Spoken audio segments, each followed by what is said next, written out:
കർത്താവിന്റെ അതിപരിശുദ്ധ നാമം വാഴ്ത്തപ്പെടുമാറാകട്ടെ. വീണ്ടും വചന പഠനത്തിനായി നമുക്ക് ഒരു ദിവസം കൂടി ദൈവം നൽകിയതോർത്ത് ഞാൻ ദൈവത്തെ സ്തുതിക്കുന്നു.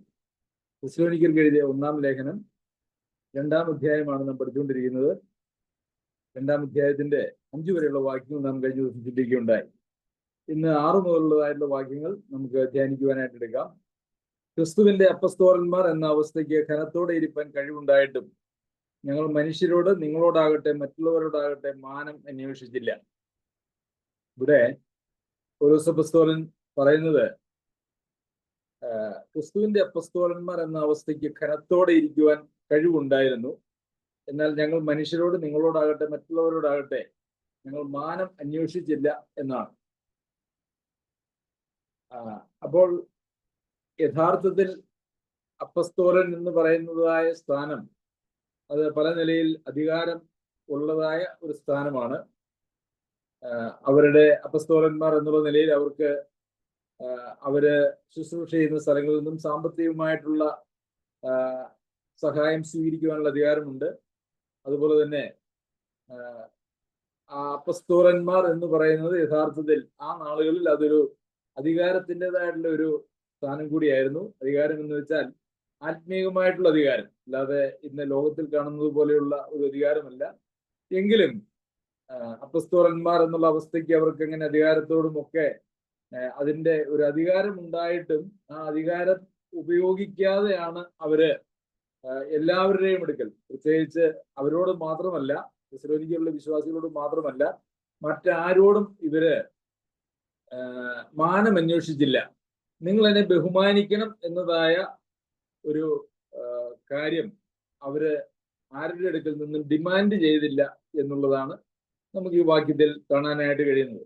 ആരോടും, നമുക്കെല്ലാവർക്കും നമ്മുടെ ഉള്ളിലുള്ളതായ ഒരു ആഗ്രഹം എന്ന് പറയുന്നത് എല്ലാവരും നമ്മളെ ബഹുമാനിക്കണം. നാം ചെയ്യുന്നതായിട്ടുള്ള പ്രവർത്തനങ്ങളെ സംബന്ധിച്ച് എല്ലാവരും നമ്മെ പുകഴ്ത്തി പറയുകയും നമ്മളെ എല്ലാവരും ബഹുമാനിക്കുകയും ഒക്കെ ചെയ്യണം എന്നുള്ളതായ ഒരു ആഗ്രഹം പൊതുവെ മനുഷ്യരിൽ എല്ലാവരിലും ഉണ്ട് എന്ന് നമുക്കറിയാം. എന്നാൽ പൗലോസ് അപ്പോസ്തലനും സിൽവാനോസ്, തിമോത്തിയോസ്, ഈ 3 പേരെ കുറിച്ചാണല്ലോ ഇവിടെ പറയുന്നത്. ഇവര് മനുഷ്യന്റെ അടുക്കൽ നിന്ന് യാതൊരു മാനവും അവർ അന്വേഷിച്ചില്ല എന്നുള്ളതാണ്.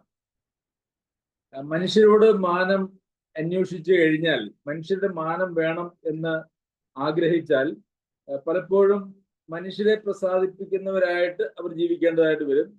മനുഷ്യരെ പ്രസാദിപ്പിക്കുന്നവരായിട്ട് അവർ ജീവിക്കുമ്പോൾ ദൈവത്തെ അവർക്ക് പ്രസാദിപ്പിക്കുവാനായിട്ട് കഴിയാതെയും വരും. മനുഷ്യനെയും ദൈവത്തെയും ഒരേ സമയം പ്രസാദിപ്പിച്ചുകൊണ്ട് ജീവിക്കുക എന്ന് പറയുന്നത് എളുപ്പമായിട്ടുള്ള ഒരു കാര്യമല്ല. കാരണം മനുഷ്യന്റെ ആഗ്രഹങ്ങളും ആവശ്യങ്ങളും എല്ലാം ദൈവത്തിന്റെ ആഗ്രഹങ്ങളും ആവശ്യങ്ങളുമായിട്ട് പരസ്പര വിരുദ്ധമാണ്. ഒന്ന് പൊതുവെ ജഡികമാണ് മനുഷ്യന്റെ എന്ന് പറയുന്നത്. എന്നാൽ ലോകത്തിൽ എന്ന് പറയുന്നത് ദൈവത്തിൻ്റെതെല്ലാം ആത്മീയമായിട്ടുള്ള ആവശ്യങ്ങളും മനുഷ്യരുടേത് പൊതുവെ ജഡികമായിട്ടുള്ള ആവശ്യങ്ങളുമായതുകൊണ്ട് ഒരിക്കലും ഈ താല്പര്യങ്ങൾ ഒരിക്കലും ഒരുമിച്ച് പോവുകയില്ല.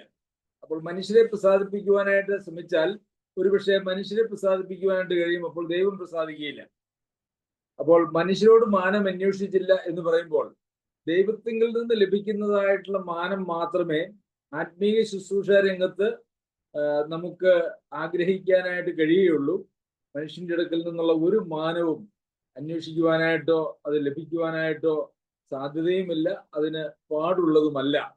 അത് ആത്മീയ ശുശ്രൂഷ ചെയ്യുന്ന ഏത് ആത്മീയ ശുശ്രൂഷ ചെയ്യുന്ന ആളുകളാണെങ്കിലും അത് ബാധകമാണ്. നാം ചെയ്യുന്ന, നമുക്കറിയാമല്ലോ, ഓരോരുത്തരും ശുശ്രൂഷ ചെയ്യുന്നത് അവരവർക്ക് ലഭിച്ചിരിക്കുന്ന കൃപാവരത്തിനനുസരിച്ചാണ്. അങ്ങനെ ഓരോരുത്തർക്കും ലഭിച്ചിരിക്കുന്നതായിട്ടുള്ള കൃപാവരം അവർ ഉപയോഗിക്കുമ്പോൾ അതിൽ നിന്ന് എനിക്ക് ബഹുമാനം കിട്ടണം എന്ന് നാം ആഗ്രഹിച്ചാൽ, അതിൽ നിന്ന് എന്തെങ്കിലും മാനുഷികമായിട്ടുള്ള പ്രയോജനം ലഭിക്കണമെന്ന് നമ്മൾ ആഗ്രഹിച്ചാൽ അവിടെ ദൈവത്തിൽ നിന്നുള്ള മാനവും ദൈവത്തിൽ നിന്നുള്ള ബഹുമാനവും നമുക്ക് ലഭിക്കാതെ വരും. പിന്നെ ഞങ്ങൾ മാനം അന്വേഷിച്ചില്ല എന്ന് പറയുന്നത് കൊണ്ട് അവര് അങ്ങനെ മാനിക്കപ്പെടുവാൻ യോഗ്യരല്ല എന്നതിന് അർത്ഥമില്ല. അവരന്വേഷിച്ചില്ല എന്നുള്ളത് ശരിയാണ്, എന്നാൽ അവരോട് ബഹുമാനം കാണിക്കേണ്ടതാണ്. അതും നമുക്ക് കാണുവാനായിട്ട് സാധിക്കും. നന്നായി ശുശ്രൂഷിക്കുന്നവരെ ഇരട്ടി മാനത്തിന് യോഗ്യരായി കാണണം എന്നാണ് വചനം പറയുന്നത്. അപ്പോൾ ആത്മീയ ശുശ്രൂഷ ചെയ്യുന്ന ആളുകൾ അവർ മാനം അന്വേഷിക്കുവാനായിട്ട് പാടില്ല. എന്നാൽ വിശ്വാസികളോട് പറയുമ്പോൾ അവരെ മാനിക്കേണ്ടത് ആവശ്യമാണ് എന്നും നമുക്ക് കാണുവാനായിട്ട് കഴിയും. ഇത് രണ്ടും തമ്മിൽ വലിയ വ്യത്യാസമുണ്ട്. ദൈവം വെച്ചിരിക്കുന്നതായിട്ടുള്ള ആത്മീയ ക്രമീകരണങ്ങൾ സഭയിലും ഒക്കെ എത്രയോ ശ്രേഷ്ഠമാണ്. ആരും മാനം അന്വേഷിക്കാതെ അവരവർ ചെയ്യുന്നതായിട്ട് ശുശ്രൂഷയ്ക്ക് മാനം അന്വേഷിക്കാതെ ചെയ്യുകയും എന്നാൽ അന്യോന്യം ആളുകൾ എല്ലാവരും ബഹുമാനിക്കുകയും ചെയ്യുന്നതായിട്ടൊരു അവസ്ഥ നാം റോമർക്ക് എഴുതിയ ലേഖനം പഠിച്ചപ്പോൾ നാം പഠിക്കുകയുണ്ടായി.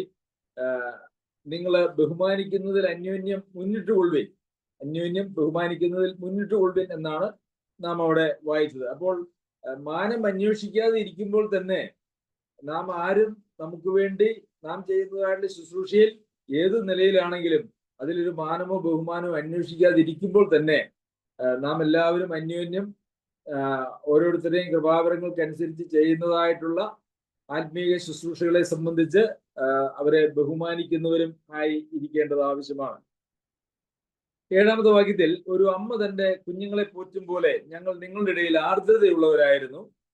ഇങ്ങനെ ഞങ്ങൾ നിങ്ങളെ ഓമനിച്ചുകൊണ്ട് നിങ്ങൾക്ക് ദൈവത്തിന്റെ സുവിശേഷം പ്രസംഗിപ്പാൻ മാത്രമല്ല നിങ്ങൾ ഞങ്ങൾക്ക് പ്രിയരാകിയാൽ ഞങ്ങളുടെ പ്രാണനും കൂടെ വെച്ചു തരുവാൻ ഒരുക്കമായിരുന്നു.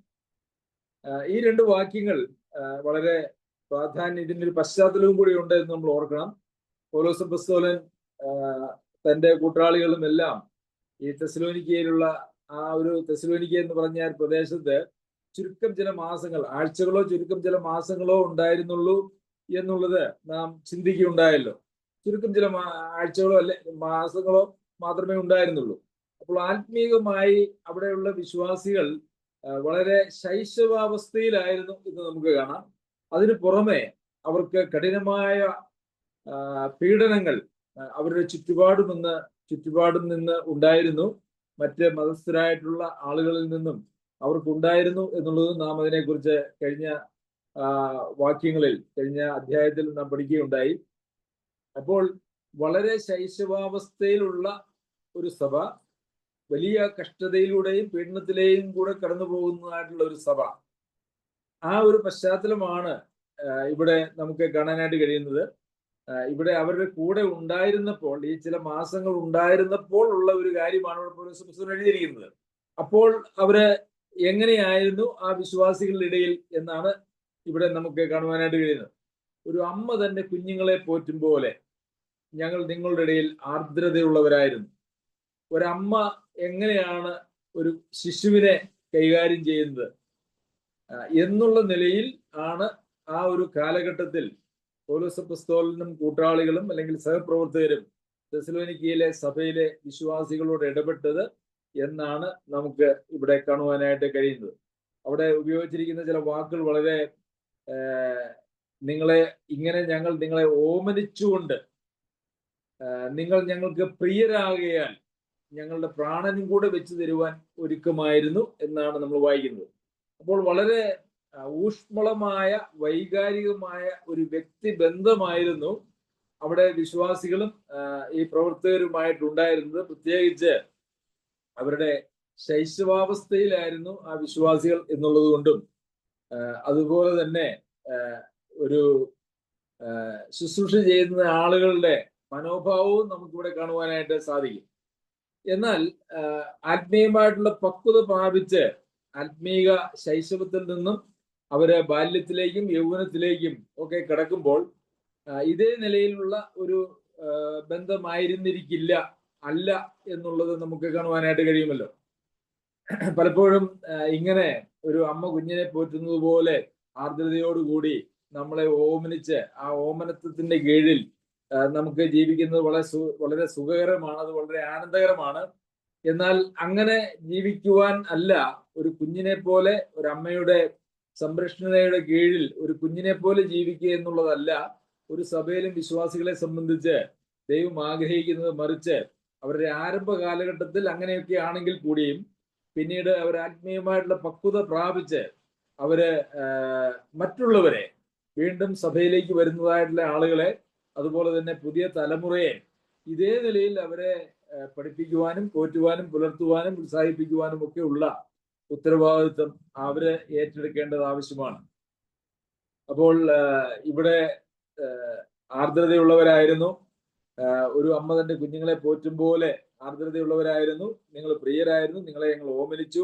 അതുകൊണ്ട് എല്ലാ കാലത്തും ദൈവസഭയിൽ പ്രത്യേകിച്ച് ശുശ്രൂഷ ചെയ്യുന്നതായിട്ടുള്ള ആളുകൾ എല്ലാവരെയും അങ്ങനെ ഒരു രീതിയിൽ മുമ്പോട്ട് കൊണ്ടുപോകണം എന്നുള്ളതല്ല, മറിച്ച് അങ്ങനെയൊക്കെ തുടങ്ങിയാൽ അത് പിന്നീട് അവരെ ആത്മീയ പക്വതയിലേക്ക് നടത്തുകയും അവര് അടുത്ത തലമുറയെയും പുതിയതായിട്ട് വരുന്നതായിട്ടുള്ള ആളുകളെയും ആ നിലയിൽ സൂക്ഷിക്കുവാനും കരുതുവാനും പ്രാപ്തരായി തീരുകയുമാണ് ചെയ്യേണ്ടത്. മറ്റുള്ളവരുടെ സംരക്ഷണയുടെ കീഴിൽ അവരുടെ ആ ഒരു സംരക്ഷണത്തിന്റെ കീഴിൽ ജീവിക്കുക എന്ന് പറയുന്നത് വളരെ രസകരവും സുഖകരവും ആനന്ദകരവുമാണ്. എന്നാൽ നമുക്കറിയാമല്ലോ, നമുക്കൊരു കുഞ്ഞുണ്ടായാൽ ആ കുഞ്ഞ് എല്ലാ കാലവും ഒരു ഓമന കുഞ്ഞായി നമ്മളുടെ കയ്യിൽ ഇരിക്കണമെന്ന് നമ്മൾ ഒരിക്കലും ആഗ്രഹിക്കുകയില്ല. കുഞ്ഞിന്റെ വളർച്ചയ്ക്കൊക്കെ എന്തെങ്കിലും തടസ്സമുണ്ട് എന്ന് കണ്ടാൽ, എന്തെങ്കിലും പോരായ്മയുണ്ട് എന്ന് കണ്ടാൽ നമ്മൾ ഡോക്ടറെ പോയി കാണും. ഒരു കുഞ്ഞൊരിക്കലും കുഞ്ഞായിട്ടിരിക്കാൻ നമ്മൾ ആഗ്രഹിക്കുന്നില്ല. അതുപോലെ തന്നെ ആത്മീയമായി വീണ്ടും ജനിച്ചതായ ദൈവത്തിന്റെ മക്കൾ ഒരിക്കലും ആ കുഞ്ഞുങ്ങളുടെ അവസ്ഥയിൽ തന്നെ നിലനിൽക്കുക എന്ന് പറയുന്നത് അത് സഭയിലും അത് ശരിയായിട്ടുള്ളതായ കാര്യമല്ല, ദൈവനാമത്തിനും. അതുകൊണ്ട് ദൈവത്തിനും അങ്ങനെയുള്ള കുഞ്ഞുങ്ങളെ കൊണ്ടല്ല, മറിച്ച് പക്വതയിലേക്ക് വരുന്നതായിട്ടുള്ള ആളുകളെ കൊണ്ടാണ്, അല്ലെങ്കിൽ അവരിലൂടെയാണ് ദൈവം പ്രവർത്തിക്കുന്നത് എന്ന് നമുക്ക് കാണുവാനായിട്ട് സാധിക്കും. എന്നാൽ പ്രത്യേകിച്ച് ഇതുപോലെയുള്ള സാഹചര്യങ്ങളിൽ വളരെ കഷ്ടതയിലൂടെ കടന്നു പോവുകയും പുതിയതായി വിശ്വാസത്തിലേക്ക് വരികയും ചെയ്യുന്ന ആളുകളെ വളരെയേറെ ശ്രദ്ധയോടെ കൈകാര്യം ചെയ്യുവാൻ ആവശ്യമുണ്ട് എന്നുള്ളതും നമുക്ക് കാണുവാനായിട്ട് സാധിക്കും. അപ്പോൾ ഇവിടെ നമുക്ക് കാണുന്നത് വിശ്വാസികൾ തമ്മിലുള്ളതായിട്ടുള്ള ബന്ധം കേവലം കാണുമ്പോൾ ഹായ് എന്നൊക്കെ പറഞ്ഞ് പുറത്തുനിന്ന് തട്ടി വിട്ടുപോകുന്നതായിട്ടുള്ള ഒരു ബന്ധമല്ല, മറിച്ച് ഒരു വ്യക്തിപരമായിട്ടുള്ള ബന്ധം വിശ്വാസികൾ തമ്മിലുണ്ട്. അത് ഉണ്ടായിരിക്കേണ്ടത് ആവശ്യമാണ്. പ്രത്യേകിച്ച് നാം ഇന്ന് പഠിച്ചതുപോലെ ഒരു ശരീരത്തിന്റെ അവയവങ്ങൾ പോലെയാണ് സഭയിലെ വിശ്വാസികൾ എല്ലാവരുമെങ്കിൽ അവർ തമ്മിൽ കേവലം ഹായ് എന്ന് പറയുന്ന ഒരു ബന്ധമല്ല, മറിച്ച് ഊഷ്മളമായ അന്യോന്യമുള്ള വേർപിരിക്കാൻ കഴിയാത്തതായിട്ടുള്ള ഒരു ആത്മീക ബന്ധം അവർ തമ്മിൽ തീർച്ചയായിട്ടും ഉണ്ടായിരിക്കേണ്ടത് ആവശ്യമാണ്. ഞങ്ങളുടെ പ്രാണനും കൂടെ വെച്ച് തരുവാൻ ഒരുക്കമായിരുന്നു. ഇത് നമ്മൾ വായിക്കുന്നുണ്ട്. സഹോദരന് വേണ്ടി പ്രാണനെ വെച്ചു കൊടുക്കുന്നതിനേക്കാൾ വലിയ സ്നേഹമില്ല എന്നുള്ളത്. പ്രിയമുള്ളവരെ, സഭകളിൽ ഇന്ന് ഈ തലത്തിലുള്ളതായിട്ടുള്ള ഒരു ആത്മീക ബന്ധം ആളുകൾക്ക് തമ്മിൽ ഇല്ല എന്ന് നമുക്ക് കാണുവാനായിട്ട് കഴിയും. സഭകളിൽ വിശ്വാസികൾ തമ്മിലുള്ളതായിട്ടുള്ള ബന്ധം പലപ്പോഴും അതൊരു ശത്രുതയോ അതല്ല എങ്കിൽ ഒരു ഉപരിപ്ലവമായ ആഴമില്ലാത്തതായ ചില സൗഹൃദങ്ങളോ മാത്രമാണ്. അങ്ങനെ ആഴമില്ലാത്തതായിട്ടുള്ള സൗഹൃദങ്ങൾ, അല്ലെങ്കിൽ സൗഹൃദങ്ങളും ആഴമില്ലാത്തതായിട്ടുള്ള ബന്ധങ്ങളും അതുപോലെ ശത്രുതയൊക്കെയുമാണ് സഭയിലെ വിശ്വാസികൾ തമ്മിൽ ഉള്ളത് എങ്കിൽ അതിനെ ഒരു സഭ എന്ന് വിളിക്കുവാനായിട്ട് ഒരിക്കലും കഴിയുന്നതല്ല. അതിനെ ദൈവം ഒരു സഭയായിട്ട് കാണുന്നുണ്ട് എന്ന് നമുക്ക് ചിന്തിക്കുവാനായിട്ടും കഴിയുകയില്ല. കാരണം സഭ എന്ന് പറഞ്ഞാൽ അത് ഒരു ശരീരമായിരിക്കണം. ശരീരം പോലെ വിശ്വാസികൾ ഒരു ഒത്തൊരുമയോടെ ജീവിക്കുന്ന ഒരു സംവിധാനമായിരിക്കണം സഭ എന്ന് പറയുന്നത്. 9-ാം വാക്യത്തിൽ, സഹോദരന്മാരെ, ഞങ്ങളുടെ അധ്വാനവും പ്രയാസവും നിങ്ങൾ ഓർക്കുന്നുവല്ലോ. നിങ്ങളിൽ ആർക്കും ഭാരമായി തീരരുത് എന്ന് വെച്ച് ഞങ്ങൾ രാവും പകലും വേല ചെയ്തുകൊണ്ട് നിങ്ങളോട് ദൈവത്തിന്റെ സുവിശേഷം പ്രസംഗിച്ചു. തെസ്സലോനിക്കയിലേക്ക് പൗലോസ് അപ്പോസ്തലനും കൂട്ടാളികളും ചെന്നു. അവിടെ വളരെയേറെ അധ്വാനവും പ്രയാസവും, ശാരീരികമായിട്ടുള്ള അധ്വാനവും പ്രയാസവും ചെയ്തുകൊണ്ടാണ് അവർ അവിടെ സുവിശേഷം പ്രസംഗിച്ചത് എന്ന് നമുക്ക് കാണാം. ഇവിടെ 6-ാമത്തെ വാക്യത്തിൽ നാം കണ്ടല്ലോ, അപ്പോസ്തലന്മാർ എന്ന അവസ്ഥയ്ക്ക് ഘനത്തോടെ ഇരിപ്പാൻ കഴിവുണ്ടായിട്ടും ഞങ്ങൾ മാനം അന്വേഷിച്ചില്ല എന്ന് പറയുമ്പോൾ അവിടെ പ്രാഥമികമായിട്ടും ചിന്തിക്കുന്നത്, അവിടെ ഉദ്ദേശിച്ചിരിക്കുന്നത് ഞങ്ങൾക്ക് നിങ്ങളുടെ അടുക്കൽ നിന്നും സാമ്പത്തികമായിട്ടുള്ള രീതിയിൽ നിങ്ങളാൽ സപ്പോർട്ട് ചെയ്യപ്പെടാൻ ഞങ്ങൾക്ക് അധികാരം ഉണ്ടായിരുന്നിട്ടും നിങ്ങളിൽ നിന്ന് അങ്ങനെയൊന്നും ഞങ്ങൾ അന്വേഷിച്ചില്ല എന്നുള്ളത് അതിന്റെ ഒരു പ്രാഥമിക അർത്ഥമാണ്. അതുതന്നെയാണ് മറ്റൊരു രൂപത്തിൽ ഇവിടെ പറഞ്ഞിരിക്കുന്നത്. ഞങ്ങൾ നിങ്ങൾക്ക് ആർക്കും ഭാരമായി തീരരുത് എന്ന് വെച്ച് രാവും പകലും വേല ചെയ്തുകൊണ്ട് നിങ്ങളോട് ദൈവത്തിന്റെ സുവിശേഷം പ്രസംഗിച്ചു. അപ്പോൾ രാവും പകലും വേല ചെയ്യുകയും അതോടൊപ്പം തന്നെ ദൈവത്തിന്റെ സുവിശേഷം പ്രസംഗിക്കുകയും ചെയ്തു. ഞങ്ങൾ പകൽ 6 മണിക്കൂർ അല്ലെങ്കിൽ 8 മണിക്കൂർ ജോലി ചെയ്ത് നിങ്ങളോട് സുവിശേഷം പറഞ്ഞു എന്നല്ല, രാവും പകലും ഞങ്ങൾ ജോലി ചെയ്യുകയും നിങ്ങളോട് സുവിശേഷം അറിയിക്കുകയും ചെയ്തു. അപ്പോൾ ഈ ജോലിയിൽ തന്നെ ഒരു സുവിശേഷവും ഉണ്ടായിരുന്നു എന്ന് നമുക്ക് കാണുവാനായിട്ട് സാധിക്കും. എന്താണ് ജോലിയിലുള്ള സുവിശേഷം? ജോലി ചെയ്യുകയും അധ്വാനിക്കുകയും ജീവിക്കുകയും ചെയ്യുക എന്ന് പറയുന്നത് അതൊരു സന്ദേശമാണ്. പ്രത്യേകിച്ച് ഈ തെസ്സലോനിക്കർക്ക് എഴുതിയ ലേഖനത്തിൽ തന്നെ അധ്വാനിക്കാത്തവൻ ഭക്ഷണം കഴിക്കാൻ യോഗ്യനല്ലെന്നും അങ്ങനെയുള്ളവനോട് വേർപെട്ടുകൊള്ളണം, അങ്ങനെയുള്ള ആളുകളെ അടുപ്പിക്കരുത് എന്നുമാണ്, അവർ വിശ്വാസികളാണെന്ന് പറയുന്നുവെങ്കിൽ കൂടിയും അവരെ അടുപ്പിക്കരുത് എന്നുള്ള നിലയിലാണ് പൗലോസ് അപ്പോസ്തലൻ പറഞ്ഞിരിക്കുന്നത് എന്ന് നമുക്ക് വായിക്കുവാൻ കഴിയും. അപ്പോൾ ദൈവമക്കൾ അവരെ ശുശ്രൂഷകന്മാരാണെങ്കിൽ കൂടിയും അവര് അധ്വാനവും പ്രയാസവും അല്ലെങ്കിൽ പ്രയാസത്തോടെ അധ്വാനിച്ച് അവരുടെ കാര്യങ്ങൾ നോക്കുകയും മറ്റുള്ളവർക്ക് വേണ്ടി വന്നാൽ സഹായം ചെയ്യുവാൻ കഴിയുന്ന ഒരവസ്ഥയിൽ അവർ ജീവിക്കുന്നത് എപ്പോഴും മാതൃകയുള്ളതായിട്ടുള്ള കാര്യമാണ്. നമുക്ക് അധികാരമുണ്ട് എന്നുള്ളത് കൊണ്ട് ഈ അധികാരം ഉപയോഗിക്കണമോ വേണ്ടയോ എന്നുള്ളത് ഒരു വിവേകത്തിന്റെയും പരിജ്ഞാനത്തിന്റെയും ഒരു കാര്യമാണ്. നമുക്കറിയാം, ഫിലിപ്പിയിലെ സഭയിൽ നിന്ന് പൗലോസ് അപ്പോസ്തലൻ പ്രവർത്തനങ്ങൾക്ക് വേണ്ടി ഫിലിപ്പിയിൽ മാത്രമല്ല മറ്റ് സ്ഥലങ്ങളിലുള്ള പ്രവർത്തനങ്ങൾക്ക് വേണ്ടിയും സഹായം സ്വീകരിച്ചു. എന്നാൽ കൊരിന്ത്യരോട് പൗലോസ് അപ്പോസ്തലൻ അശേഷം അത് സ്വീകരിച്ചില്ല. അതിനൊക്കെ പ്രത്യേകിച്ച് പശ്ചാത്തലങ്ങൾ ഉണ്ടായിരുന്നു. കൊരിന്ത്യയിലെ വിശ്വാസികൾ ഒരു ആത്മീക പക്വതയില്ലാത്ത ജഡികന്മാരായിട്ട് ജീവിച്ച ആളുകളായിരുന്നു. അങ്ങനെ ജഡികന്മാരായിട്ടുള്ള ആളുകളിൽ നിന്നും സാമ്പത്തികമായിട്ടുള്ള സഹായം സ്വീകരിച്ചാൽ അവരവരുടെ ജഡത്തിന്റെ ശക്തിയിൽ ആളുകളെ നിയന്ത്രിക്കുവാനും ആത്മീയ ശുശ്രൂഷകൾക്ക് വിധേയപ്പെടാതിരിക്കുവാനുമായിട്ടുള്ള സാധ്യതയുണ്ട്. അതുകൊണ്ട് അങ്ങനെ ചെയ്തില്ല. എന്നാൽ രണ്ടാമത്തെ ലേഖനം കൊരിന്ത്യ സഭയ്ക്ക് എഴുതുമ്പോൾ അവിടെ നമുക്ക് കാണാൻ കഴിയുന്നത് മറ്റുള്ളവർക്ക് കൊടുക്കുന്നതിനെ കുറിച്ചുള്ള ഉപദേശം അവർക്ക് വളരെ കൃത്യമായി തന്നെ പൗലോസ് അപ്പോസ്തലൻ കൊടുക്കുന്നുണ്ട് എന്നുള്ളതാണ്. അപ്പോൾ ഇവിടെ തെസ്സലോനിക്ക സഭയിൽ നിന്നും പൗലോസ് അപ്പോസ്തലൻ അങ്ങനെ ഒന്നും സ്വീകരിച്ചില്ല എന്നുള്ളതും നമുക്ക് കാണാൻ കഴിയും. ഇവിടെ പ്രവർത്തിച്ച സമയത്ത് ഫിലിപ്പിയിലെ സഭയായിരുന്നു പലപ്പോഴും അവരുടെ കുറവുകൾക്ക് സഹായം ചെയ്തത്. അത് മാത്രവുമല്ല, അവരെ രാവും പകലും അവര് അധ്വാനിച്ചു. അങ്ങനെ ആർക്കും ഭാരമായി തീരാതെ അവരെ പ്രസംഗിച്ചു. അത് ആ സുവിശേഷത്തിന്റെ ഒരു ശക്തിയാണ്. അങ്ങനെ പ്രസംഗിക്കുമ്പോൾ സുവിശേഷത്തിന് വലിയൊരു ശക്തിയാണ്. പലപ്പോഴും ആളുകളുടെ അടുക്കൽ നിന്ന് സഹായം സ്വീകരിക്കുമ്പോൾ മനുഷ്യന്റെ സ്വാഭാവികമായിട്ടുള്ളൊരു പ്രവണതയും അതുപോലെ തന്നെ ഒരു മനോഭാവം എന്ന് പറയുന്നത് അവർക്ക് വിധേയപ്പെട്ടു പോകാനായിട്ടുള്ളൊരു സാധ്യതയുണ്ട്.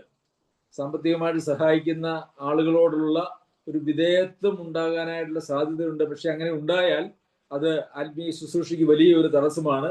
അത് മനുഷ്യരെ പ്രസാദിപ്പിക്കുന്ന ഒരു തലത്തിലേക്ക് അത് പോകും. അതുകൊണ്ട് അങ്ങനെ ചെയ്യാതിരിക്കുന്നതാണ് നല്ലത്. അത് മാത്രവുമല്ല, അങ്ങനെ സാമ്പത്തിക സഹായം ചെയ്യുന്ന ആളുകളെ സംബന്ധിച്ചിടത്തോളം ഈ പ്രവർത്തനങ്ങളുടെ മേലൊരു അധികാരം സ്ഥാപിക്കാനായിട്ടുള്ള പ്രവണത അവർക്കും ഉണ്ടാകും.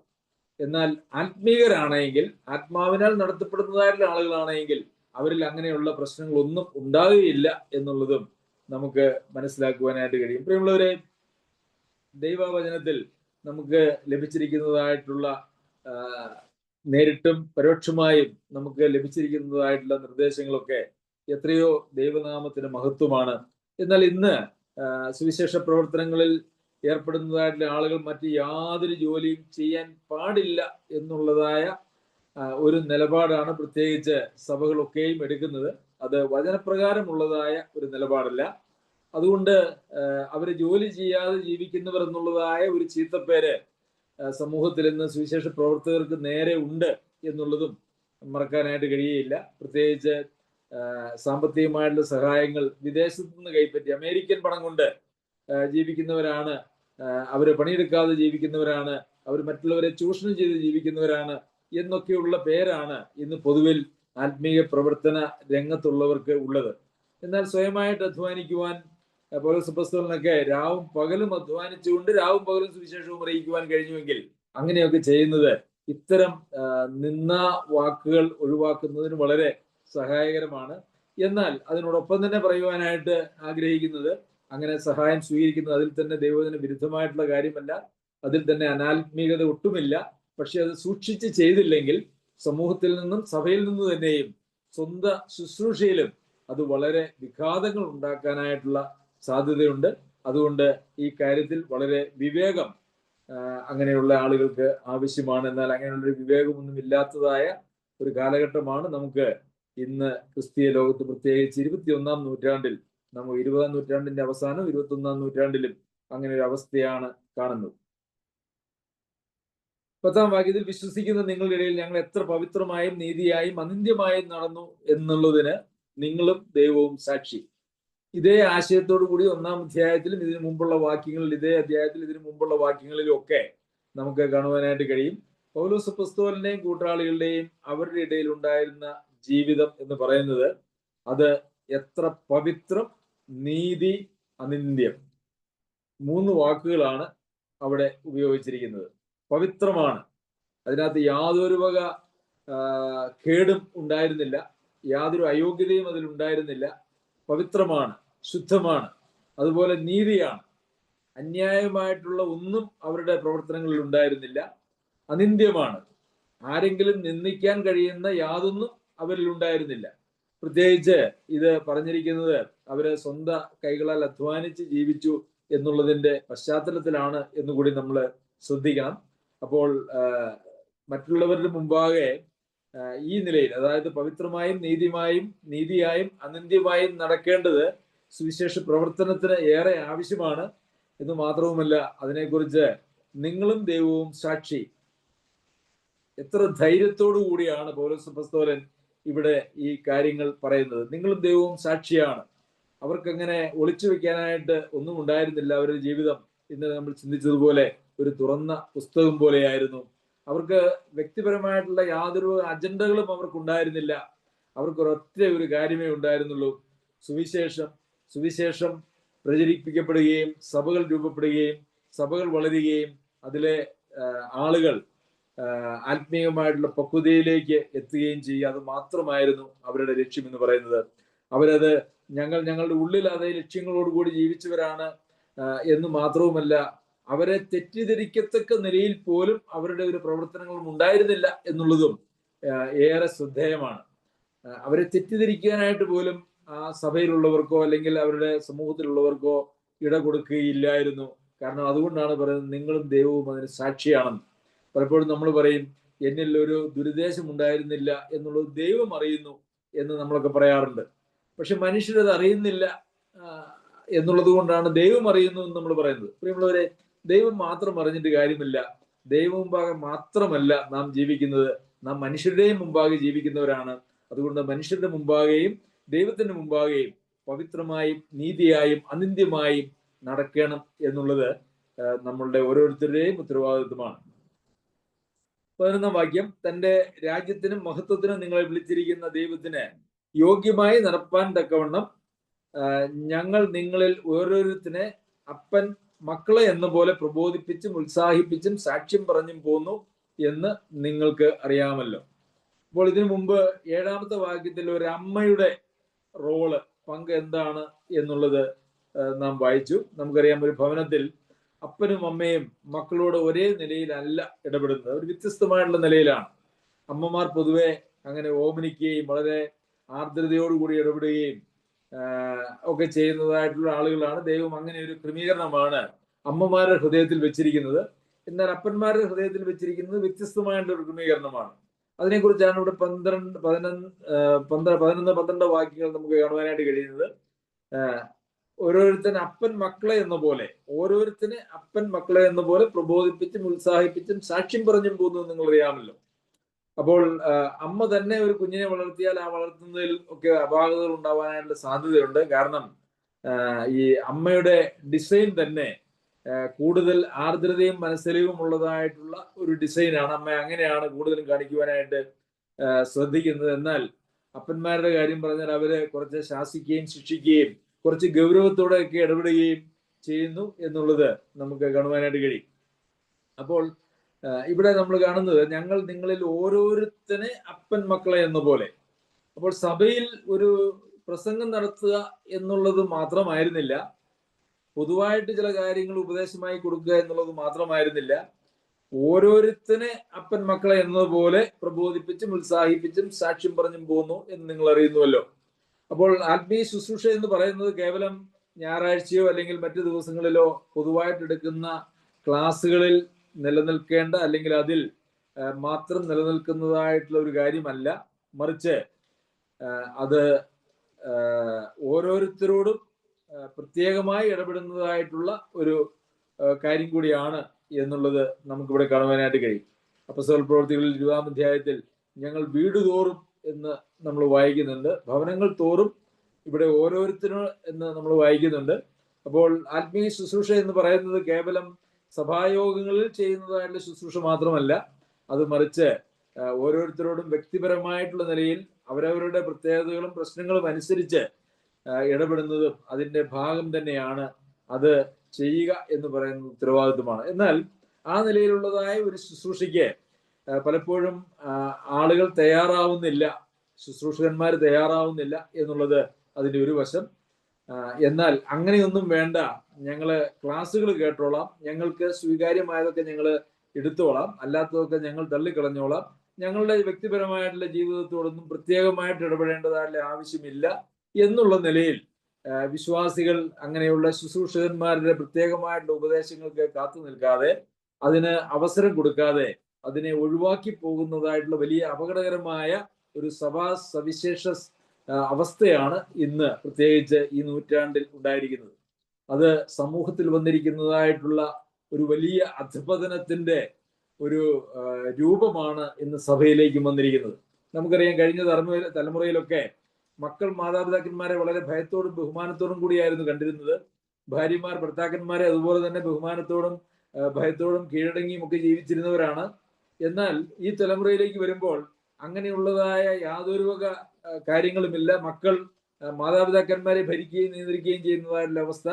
സ്ത്രീകൾ അവരെ സാമ്പത്തിക സ്വാതന്ത്ര്യമൊക്കെ അവരെ നേടുകയും അതുപോലെ തന്നെ അവരെ സമൂഹത്തിൽ വിവിധ നിലകളിൽ പ്രവർത്തിക്കാൻ തുടങ്ങുമ്പോൾ പുരുഷന്മാർക്ക് വിധേയപ്പെടുക എന്നുള്ളതല്ല, മറിച്ച് പുരുഷന്മാരെ ഭരിക്കുക എന്നുള്ളതാണ് അവരുടെ ഒരു രീതിയായിട്ട് മാറിയിരിക്കുന്നത് എന്ന് നമുക്ക് കാണുവാനായിട്ട് സാധിക്കും.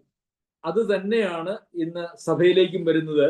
ആരും ആർക്കും വിധേയപ്പെടാതെയും ശുശ്രൂഷകന്മാർക്ക് വിധേയപ്പെടാതെയും അവരവരുടെ സൗകര്യത്തിനനുസരിച്ച് അവരവർ ജീവിക്കുകയും എന്നാൽ ഒരു ആചാരം എന്നപോലെ സഭയിൽ വന്ന് പോവുകയും ചെയ്യുന്നതായുള്ള അവസ്ഥ.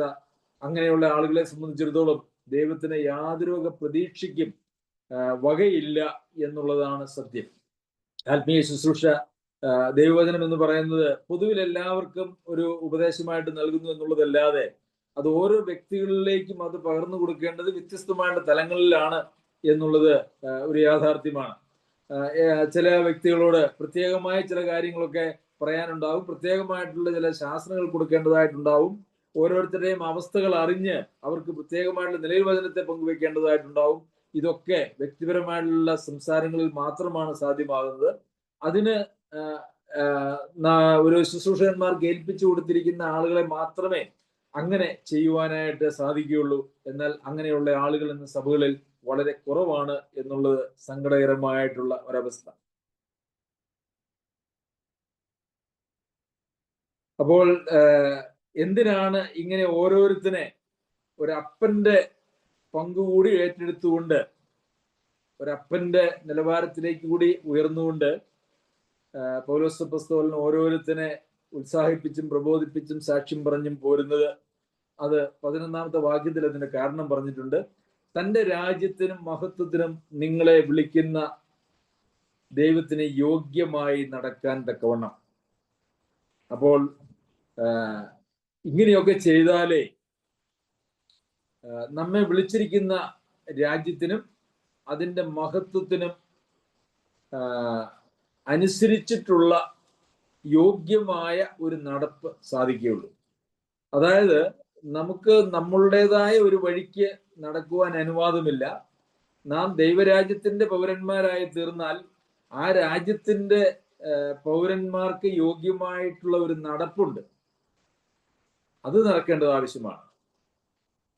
നമുക്കറിയാം, ഒരു രാജ്യത്തിന് പൗരന്മാരെ, രാജ്യത്തിലെ ഭരണഘടനയ്ക്ക് വിധേയപ്പെടാത്തതായിട്ടുള്ള പൗരന്മാരെ എന്താണ് ചെയ്യുക?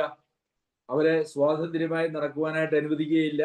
അവർ സമൂഹത്തിന്, സ്വൈര്യ ജീവിതത്തിന് അവർ തടസ്സമാണെങ്കിൽ അവരെ ജയിലിലടയ്ക്കുകയോ അല്ല വളരെ ക്രിമിനൽ വാസകളുള്ളവരാണെങ്കിൽ അവരെ തൂക്കിക്കൊല്ലുകയോ ചെയ്യുന്നു എന്നുള്ളത് നമുക്കറിയാമല്ലോ. ഈ ലോകത്തിലുള്ള രാജ്യത്ത് ജീവിക്കുന്നതിന് കൂടിയും ആ രാജ്യത്തിന്റെ നിയമങ്ങൾക്ക് വിധേയപ്പെടേണ്ടതാണ് എന്നുള്ള ബോധ്യം നമുക്കുണ്ടെങ്കിൽ ദൈവരാജ്യത്തിൽ ജീവിക്കുന്നതായ ദൈവരാജ്യത്തിന്റെ അംഗങ്ങളായിരിക്കുന്ന നാം ദൈവരാജ്യത്തിന്റെ നിയമങ്ങൾക്ക് വിധേയപ്പെടേണ്ടത് എത്രയോ ആവശ്യമാണ് എന്നുള്ളത് നാം മനസ്സിലാക്കേണ്ടത് ആവശ്യമുണ്ട്. ഒരുപക്ഷെ നമുക്ക് ഒളിച്ചും ഒക്കെ പലതും രാജ്യത്തിന്റെ പൗരന്മാർ എന്നുള്ള നിലയിൽ ചെയ്യുവാനായിട്ട് കഴിയും. പിടിക്കപ്പെട്ടാലേ പലപ്പോഴും പ്രശ്നമുള്ളൂ എന്നുള്ളതാണ് യാഥാർത്ഥ്യം. എന്നാൽ ദൈവരാജ്യത്തെ സംബന്ധിച്ചിടത്തോളം അങ്ങനെയൊന്നുമല്ല. ദൈവത്തിന് നമ്മെക്കുറിച്ച് അറിയത്തില്ലാത്തതായിട്ടുള്ള യാതൊന്നുമില്ല. എല്ലാം അവന്റെ മുമ്പാകെ നഗ്നവും മലർന്നതുമായി കിടക്കുന്നു. നമ്മുടെ പ്രവൃത്തികൾ മാത്രമല്ല, നമ്മുടെ ഹൃദയത്തിന്റെ ചിന്തകൾ പോലും ദൈവം മുമ്പാകെ ഏറ്റവും നഗ്നവും മലർന്നതുമായിട്ട് കിടക്കുന്നു. നമ്മളുടെ ചിന്തകളെ പോലും ദൈവം ന്യായം വിധിക്കുന്നതാണ്. അതുകൊണ്ട് പ്രിയമുള്ളവരെ, ദൈവരാജ്യത്തിന് യോഗ്യമായിട്ടുള്ളൊരു നടപ്പുണ്ട്. അത് മനുഷ്യരാരും കണ്ടില്ലെങ്കിലും, സഭയിലെ വിശ്വാസികൾ ആരെങ്കിലും കണ്ടില്ലെങ്കിലും, നമ്മളുടെ മനോഭാവവും നാം ഒളിഞ്ഞും തെളിഞ്ഞും നമ്മളുടെ വീട്ടിലും അല്ലെങ്കിൽ ഏതെങ്കിലും സഹോദരങ്ങളോട് രഹസ്യമായി പറയുന്ന കാര്യങ്ങൾ പോലും ദൈവസന്നിധിയിൽ ഒന്നും മറവായിരിക്കുന്നില്ല. എന്നാൽ അങ്ങനെ ഒരു ജീവിതത്തിന് ദൈവം ഒരിക്കലും നമ്മെക്കുറിച്ച് ആഗ്രഹിക്കുന്നില്ല. നാം ദൈവരാജ്യത്തിലാണെങ്കിൽ ആ ദൈവരാജ്യത്തിന്റെ പ്രമാണങ്ങൾക്കനുസരിച്ച് ജീവിക്കേണ്ടത് ആവശ്യമാണ്. തന്റെ രാജ്യത്തിനും മഹത്വത്തിനും നിങ്ങളെ വിളിക്കുന്ന ദൈവത്തിന് യോഗ്യമായി നടക്കുവാൻ തക്കവണ്ണം നമ്മളെ വിളിച്ചിരിക്കുന്ന ദൈവത്തിന് യോഗ്യമായിട്ടുള്ള ഒരു നടപ്പ്, ആ ഒരു നടപ്പ് നമ്മളിൽ ഉണ്ടാകണമെങ്കിൽ കേവലം ചില ക്ലാസ്സുകൾ കേൾക്കുന്നതിലൂടെ മാത്രമല്ല, വ്യക്തിപരമായിട്ടുള്ള തിരുത്തലുകളിലൂടെയും ഉപദേശങ്ങളിലൂടെയും പ്രബോധനങ്ങളിലൂടെയും മാത്രമേ അങ്ങനെ എത്തിച്ചേരുവാനായിട്ട് കഴിയുകയുള്ളൂ. ഈ കാര്യം ഇതിനു മുമ്പും പല പ്രാവശ്യം സൂചിപ്പിച്ചിട്ടുള്ളതാണ്. അതിനെക്കുറിച്ച് എല്ലാവരും ബോധ്യവാന്മാരാണ് എന്ന് ഞാൻ വിശ്വസിക്കുന്നു. ദൈവം നമ്മെ അനുഗ്രഹിക്കട്ടെ. സഭാജീവിതം, ക്രിസ്ത്യ ജീവിതം എന്നൊക്കെ പറയുന്നത് കേവലം സഭായോഗത്തിൽ പോയി പങ്കെടുത്തുകൊണ്ട് തിരിച്ചു പോകുന്നതിലോ അല്ലെങ്കിൽ ഏതെങ്കിലും വചന പ്രസംഗങ്ങൾ കേൾക്കുന്നതിൽ മാത്രം ഒതുക്കാവുന്നതായിട്ടുള്ള കാര്യമല്ല. വളരെ ഉത്തരവാദിത്വ ബോധത്തോടു കൂടി ജീവിക്കേണ്ട ഒരു ജീവിതമാണ്. അതിന് നമ്മെ എല്ലാവരെയും സർവശക്തനായ ദൈവം സഹായിക്കട്ടെ. അവന്റെ അതിപരിശുദ്ധ നാമം വാഴ്ത്തപ്പെടുമാറാകട്ടെ. ആരെങ്കിലും ഒരാൾ പ്രാർത്ഥിക്കുമോ?